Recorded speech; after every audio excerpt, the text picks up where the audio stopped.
मम्मा वो पेंडू सा है, मैंने उसे शादी नहीं करनी। अफशां अपनी माँ से कह रही थी।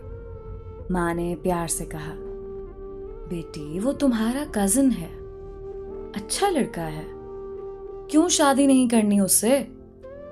मम्मा वो पेंडू सा है, ना उसे कपड़े पहनने की तमीज है, ना उसे बात करने की तमीज है। मैं उसके साथ शादी नहीं करूंगी। अफशां, शादी तो करनी पड़ेगी, तुम राजी हो या ना हो। अफशां ने अपने कजन सारिम को कॉल की। सारिम, मैं तुमसे शादी नहीं करना चाहती, तुम शादी से इनकार कर दो। सारिम ने कहा, मैं माँ बाप की मर्जी के खिलाफ नहीं जा सकता, मैं तुम्हारे साथ जिंदगी भर नहीं रह सकती। ठीक है, तुम खुद इनकार कर दो फिर, मैं तो कुछ नहीं कहने वाला। अफशां ने जब देखा उसकी शादी सारिम से कर रहे हैं, उसने खुदकशी करने के लिए घर में पड़ी काफी सारी दवाइयां खा ली, अस्पताल ले गए, डॉक्टर्स ने मेदा वॉश किया, जान बच गई। अफशां ने अपनी मां के सामने हाथ जोड़े, मम्मा मुझ पे रहम करो, मैं उस जाहिल इंसान के साथ नहीं रह सकती, वो भी गांव में। मां ने कहा, बेटी सोच लो, हम सब जानते हैं सारिम बहुत अच्छा लड़का है, क्या हुआ जो वो इतना पढ़ा लिखा नहीं है, वो गांव में रहता है तो, लेकिन वो लड़का अच्छा है।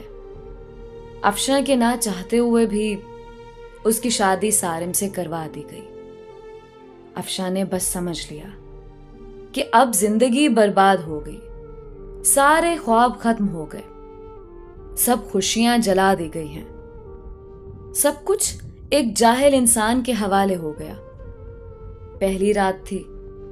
अफशां ने सारिम को कहा, सारिम तो मुझसे शादी करना चाहते थे, शादी हो गई है, लेकिन मुझसे दूर रहो।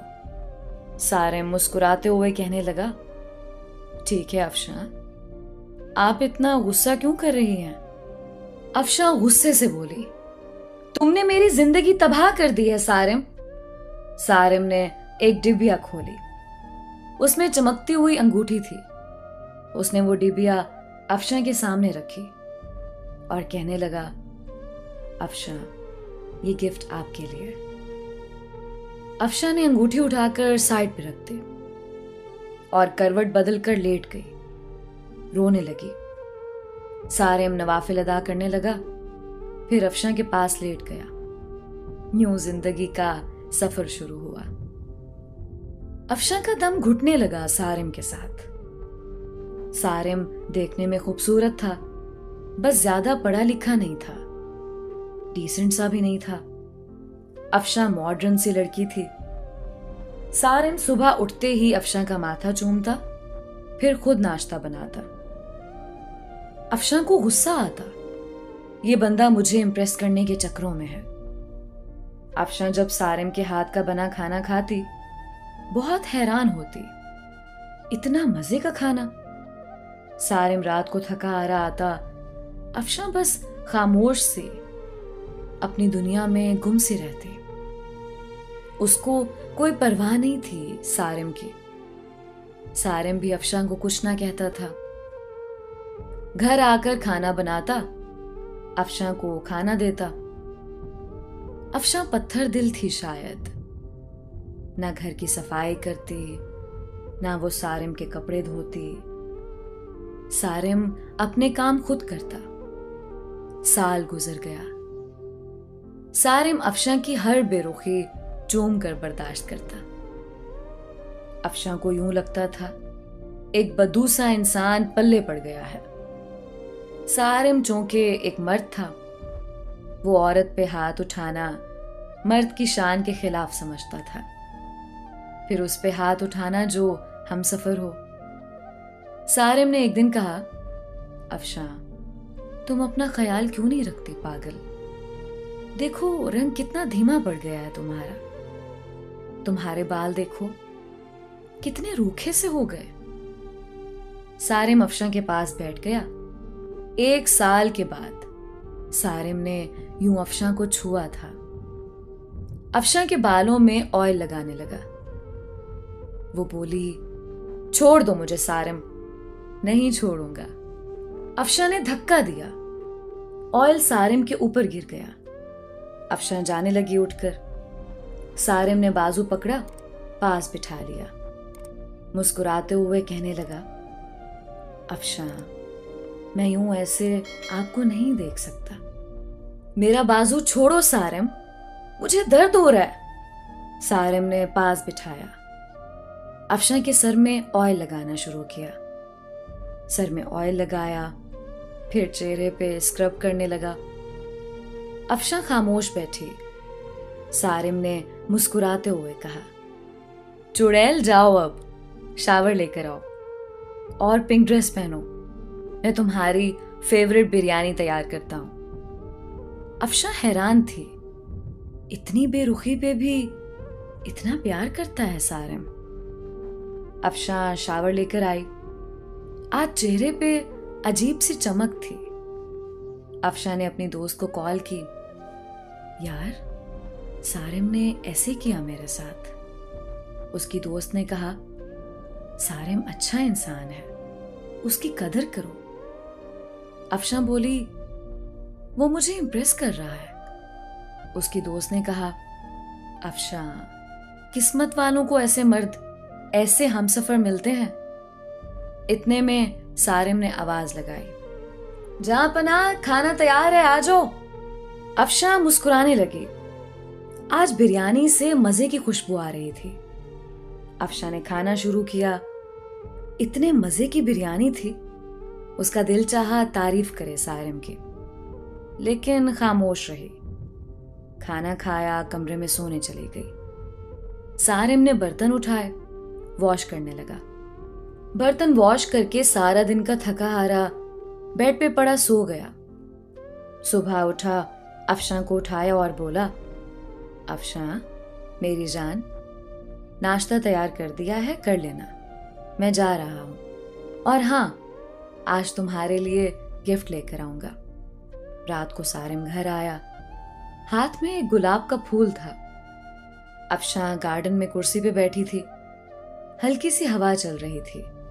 शाम का वक्त था, हल्की सी रोशनी थी। सारिम घुटने के बल बैठ गया।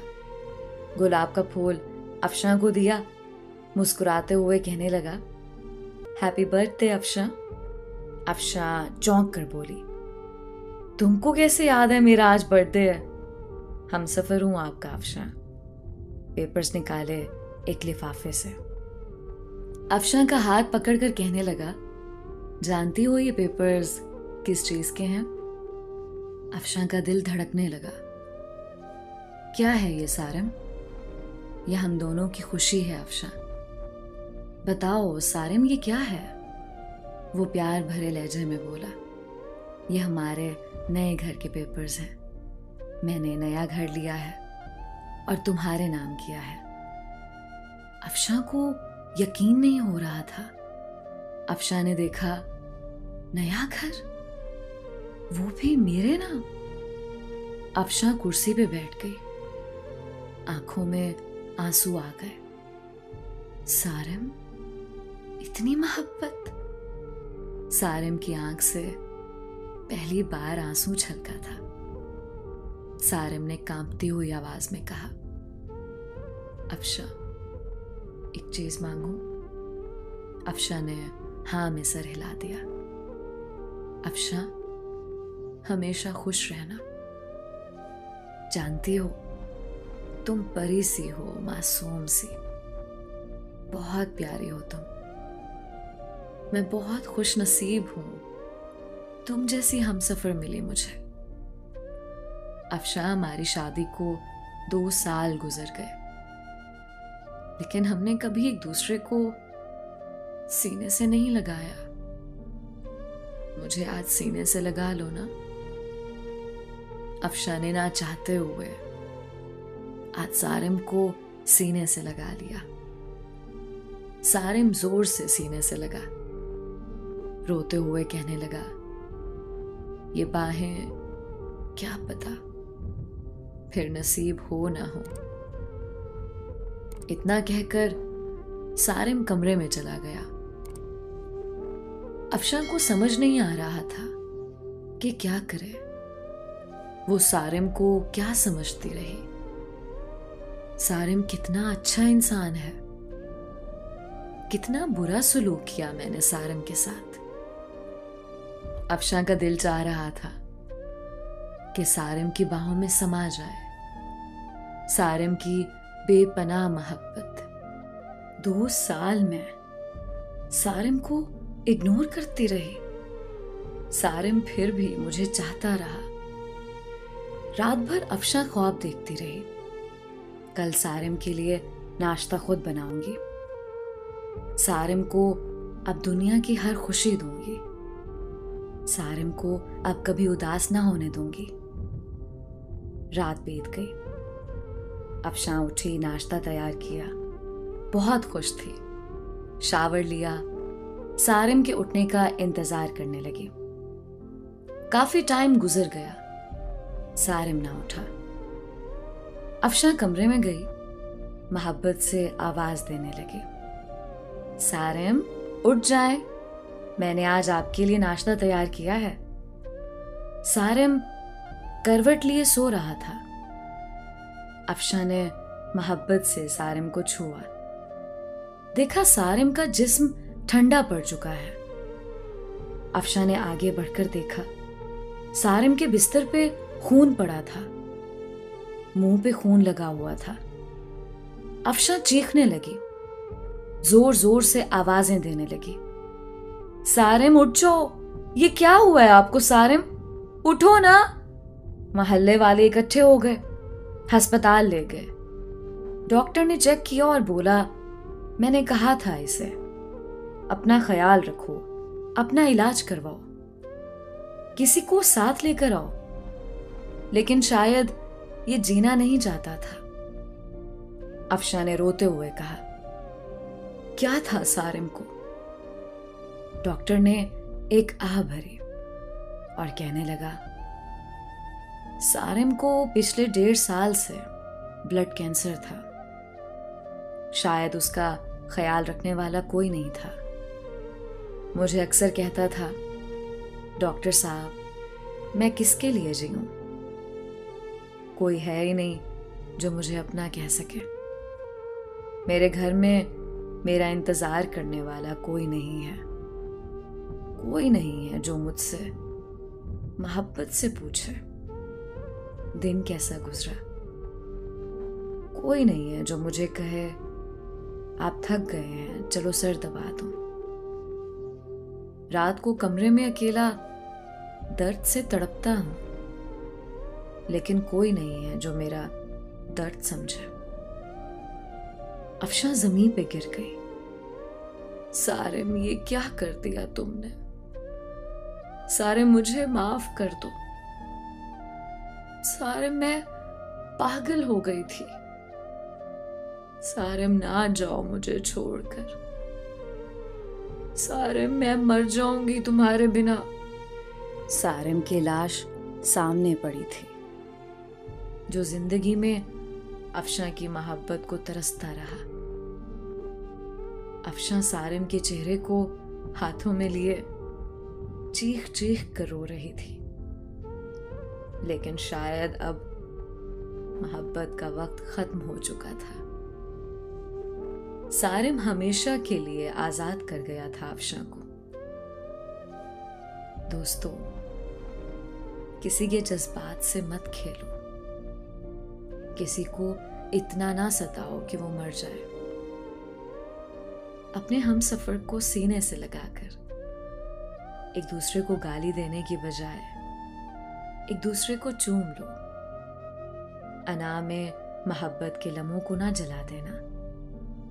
छोटी सी जिंदगी है, ना जाने कब बिछड़ जाए, कब मौत आ घेरे। मोहब्बत बांटते रहो। किसी के मरने के बाद पछतावे से अच्छा है किसी को जिंदगी में ही सीने से लगा लो।